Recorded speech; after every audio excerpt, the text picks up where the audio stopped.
À 40 ans, on n'a plus le droit à l'erreur. Il faut sécuriser son avenir financier et éviter les paris trop risqués. Dans cette vidéo, je vais vous donner les 3 meilleurs placements à privilégier après 40 ans pour sécuriser votre argent et en même temps le faire fructifier afin d'avoir des revenus passifs. Donc moi je suis Sébastien, je m'occupe de la chaîne Le Mandataire Efficace depuis plus de 3 ans. Je suis conseiller immobilier depuis plus de 18 ans et aussi formateur en éducation financière.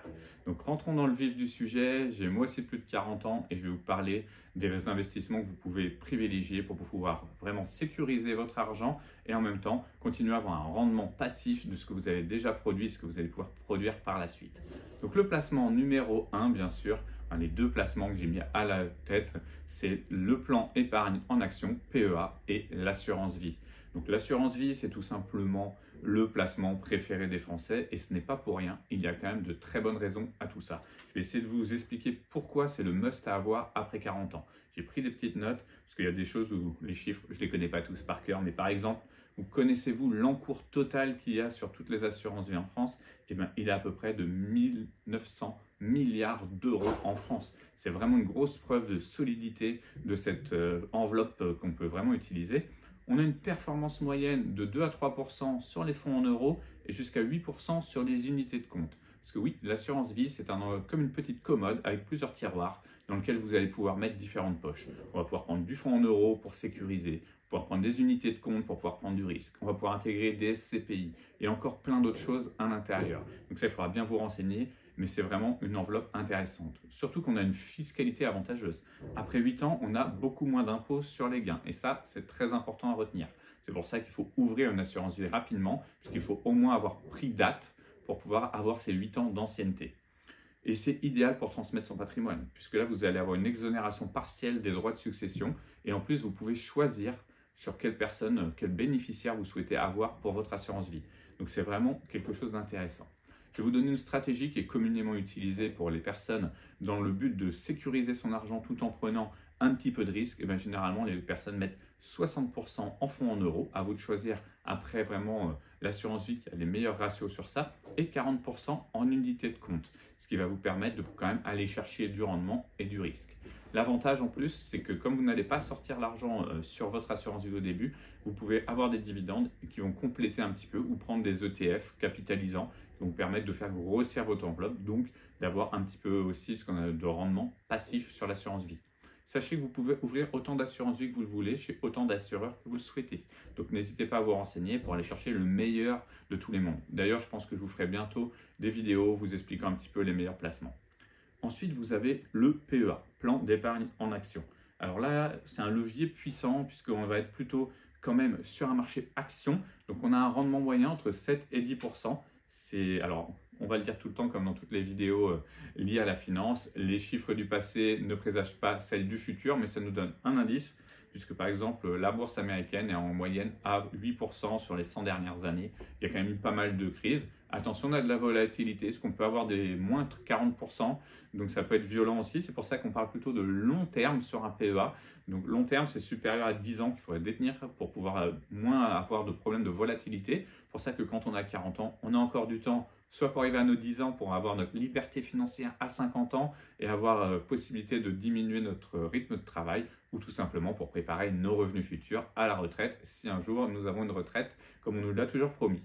Le PEA, il a une exonération fiscale à partir de 5 ans.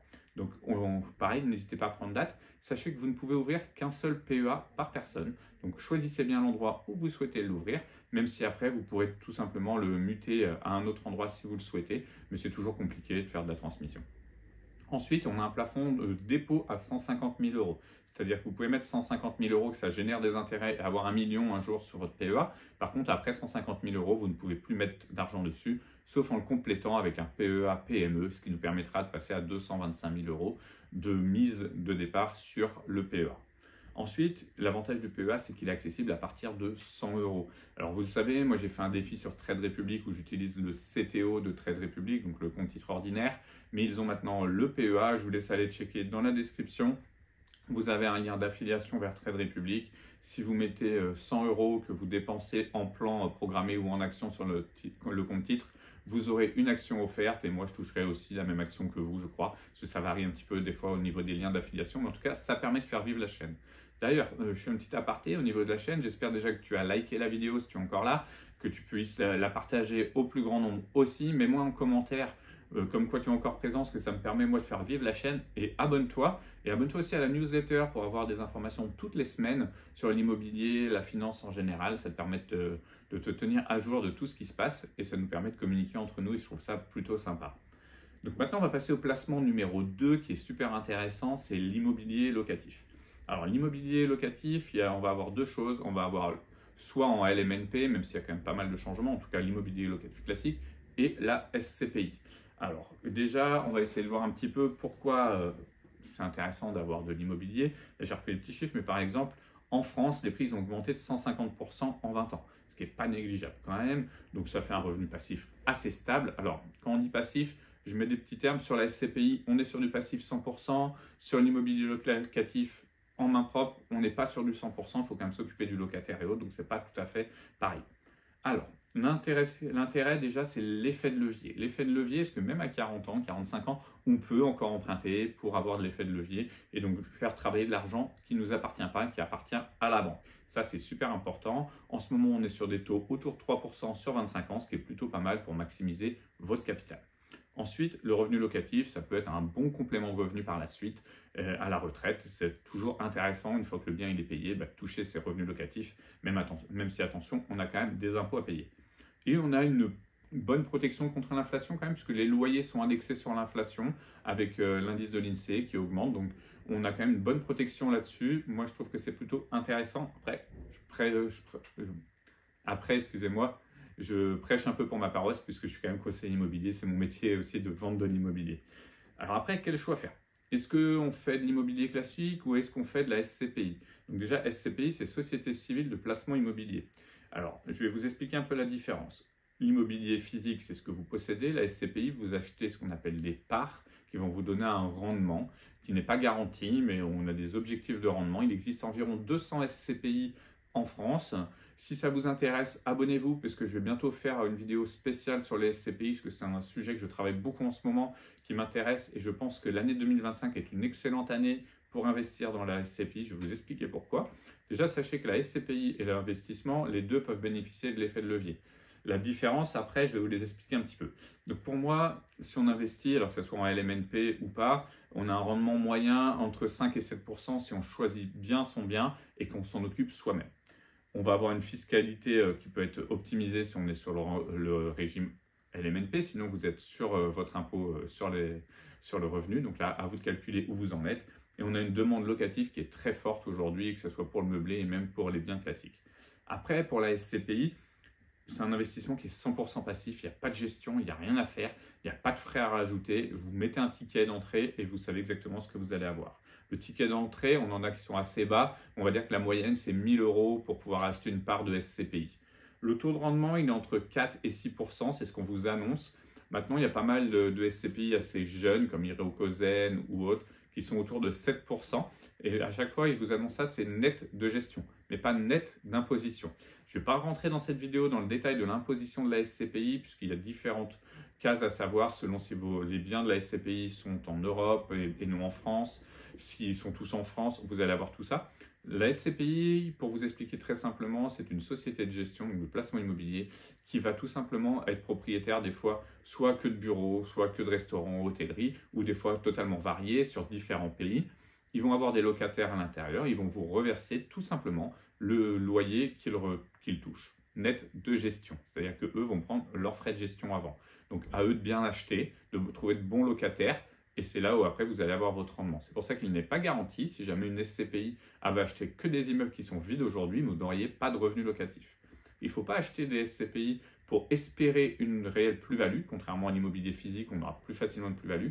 Ça peut être un bonus, on les touche. Si les sociétés, les SCPI vendent leurs immeubles, elles vont vous réimpacter sur votre part le prix de vente, donc vous aurez une petite plus-value, mais ce n'est vraiment pas le but, c'est du rendement passif, net de gestion, vous n'avez même pas de taxes foncières à payer et autres, donc c'est super intéressant. Ensuite, on a les troisièmes actifs, et ça, moi, je trouve que c'est quelque chose qui n'est pas assez mis en avant, je trouve. Et après 40 ans, si on veut quand même avoir de la performance, parce que là, je vous ai parlé de choses qui peuvent être plus tranquilles, hein, vraiment, l'assurance vie et le PEA, où on peut aller chercher juste du rendement très simple autour de 3 à 5%. Pareil sur de la SCPI si on le souhaite. Et ben, il faudrait peut-être dynamiser un peu un portefeuille. Et pour ça, et ben, on va avoir tout ce qui est actif, alternatif, je sais pas, c'est le mot qui vous plaît le mieux. On va parler de crypto, on va parler de métaux précieux, de private equity. Donc je vais vous parler un petit peu exactement de ce que c'est. Moi je conseille, alors je conseille pas, je donne un petit peu ce que les gens font en majorité, mais entre 5 et 15% dans ces actifs-là de votre portefeuille global peut permettre de dynamiser réellement. Parce que je vais vous donner des chiffres et c'est assez intéressant. Par exemple, dans les meilleurs actifs alternatifs à avoir, on pourrait avoir de l'or et de l'argent. Tout simplement, la performance de l'or sur 20 ans, aujourd'hui, c'est 300% de gain, ce qui n'est pas négligeable du tout quand même. Ensuite, c'est une valeur refuge, donc contre les crises économiques, c'est facile à revendre en cas de besoin, donc voilà, on pourrait acheter de l'or physique ou tout simplement de l'or via des ETF ou des actions. Ensuite, crypto-monnaie, nouvel actif, très jeune, par exemple le Bitcoin créé en 2013, donc vraiment on n'a pas un recul énorme, mais pour vous donner un chiffre qui peut faire rêver, même si attention, ce n'est pas vrai, parce que vous n'auriez jamais gardé de Bitcoin aussi longtemps, mais 100 € en 2013, c'est 45 000 € aujourd'hui. Alors, ne prenez pas ces chiffres, mais en tout cas, une petite stratégie en DCA, c'est-à-dire on investit progressivement, par exemple 50 €, 100 € tous les mois sur du Bitcoin. Vous avez le lien de Swissborg et vous pouvez le faire aussi sur Trade Republic si vous le souhaitez en investissement programmé. C'est plutôt facile à faire. Ça vous permet de lisser et puis de voir un petit peu ce qu'est devenu cet actif dans 10 ans, parce que essayez d'avoir une vision aussi sur le long terme, même sur les crypto-actifs. Et ça, c'est vraiment un grand maximum, hein. On peut accéder à ça.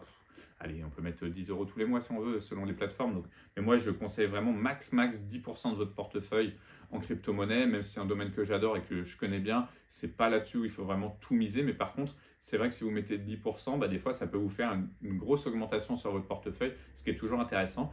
Et il faudra bien penser régulièrement aussi à faire le point pour peut-être arbitrer votre portefeuille. Ensuite, le private equity. Alors, private equity, c'est tout simplement de l'investissement dans des startups, dans des PME. Il en existe différents types. On a le private equity qui sert juste à de la croissance dans des PME qui fonctionnent déjà très bien. Et on en a d'autres qui sont plus pour lancer des startups où là, vous allez aller chercher de très gros rendements. Attention, c'est quand même risqué. Les rendements potentiels, ils sont entre 10 et 20% par an sur de la PME classique. Certains ont fait du x2 en 5 ans et sur certaines startups, on fait du x100. Mais attention, on fait aussi du 0. Donc là, il faut savoir bien diversifier. Donc c'est très important. Ensuite, c'est accessible par des plateformes maintenant à partir de 1 000 €. Donc on peut le faire assez simplement. Ou sinon, on peut avoir des alternatives intéressantes puisque c'est des actions aux actions cotées. Donc ça, c'est quand même un point assez important que vous pouvez avoir. Alors attention, dans tout ça, vous avez entendu, je vous ai parlé de plusieurs placements, hein, je vous les répète, assurance vie PEA en 1, immobilier locatif en 2 et se diversifier avec des choses un peu plus risquées en 3. Vous voyez, c'est plusieurs actifs, donc c'est pour vous prôner aussi la diversification. Et n'oubliez pas à l'intérieur de ces actifs de vous diversifier aussi, c'est très important. On n'a plus 20 ans, on n'a pas envie de tout miser sur un seul cheval, on veut diversifier pour prendre le moins de risques possible et en même temps essayer d'avoir du gain. Donc de pouvoir vous diversifier, que ce soit dans ces différentes enveloppes, dans différents domaines, c'est-à-dire il ne faut peut-être pas acheter une assurance vie qu'avec de la SCPI, puis prendre des actions derrière sur votre PEA qui sont que des REITs immobilières et puis investir dans de la SCPI derrière et après aller en crypto-monnaie sur des crypto-monnaies spécialisées en immobilier. Vous serez diversifié sur différents types d'actifs, mais toujours sur la même catégorie. Ça, ce n'est pas bon. Donc, essayez de vous diversifier sur plusieurs catégories, sur plusieurs zones géographiques, et ça fera votre force. Donc, je vous rappelle, je vous ai mis en description Swissborg, Trade Republic, si vous voulez aller voir un petit peu pour commencer à vous diversifier. Vous pouvez aussi bien sûr me contacter pour pouvoir échanger avec moi. Et en attendant, likez cette vidéo, commentez-la, mettez-moi un petit peu ce que vous aimez comme enveloppe pour préparer votre avenir. Et je vous retrouve très vite pour une nouvelle vidéo.